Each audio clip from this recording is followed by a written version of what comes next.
Logi, þetta raun bara aldrei spurning í kvöld. Hvað úttakar eru þau svona miklu betri? Sko, við bara, þú veist, við undirbyggum okkur rosalega vel. Þetta náttúrulega eitt af allra sterkustu liðunum í deildinni og mínum að þetta með bestu svona einstaklingana kannski er þetta að tella á Framar en kannski Stjörnuna og Tindastólana. Þeir eru þarna uppi með þeim, finnst mér, varðandi gæði. Þannig að til þess að vinna svona gott lið þá þarf þetta að vera mjög skipulagður. Og við bara undirbyggum okkur marga daga hvernig við ætlum að dekka hvert einasta aksjón af þeim og þetta er bara hálfgerð skák og svo kemur einhvern veginn, svo kemur bara sjálfstrustið þegar boltinn fer onni og menn eru bara, við erum allir einhvern veginn með rétta hugafærið og allir með sín hlutverk á hreinu og það skiptir rosalega máli í svona leik.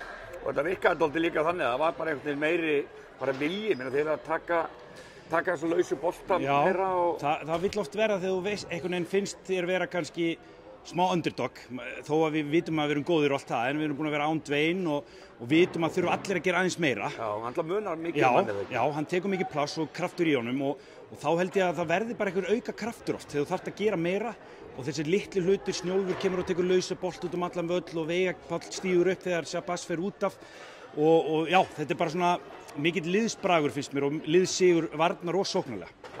Hefði ekki orðið ansi, þetta er orðið dálítið tæft í lokin. Já.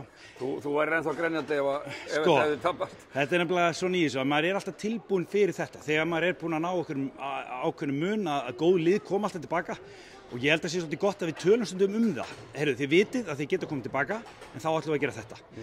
Og það gerðist og við bara slökuðum á og ræddum hlutina aðeins og lögum smá hjá okkur og það er almáli að halda rósin og panik ekkert. Já. En leiðum við að venna á að fá að spyrja út þetta nýja hús, ykkur líður rosa, þetta er frábært hús. Já, það er eitthvað svona ára, það er smá ljónagrifja ára hérna því að það er allt í viðalitunum sko. Þannig að ég er svolítið ánægð með þetta. Það er eitthvað stemming þó þetta sé mikið stærra hús og þetta er smá svona grifjufílingur, myndi ég segja. Já, og ykkar framhald, hvernig bara...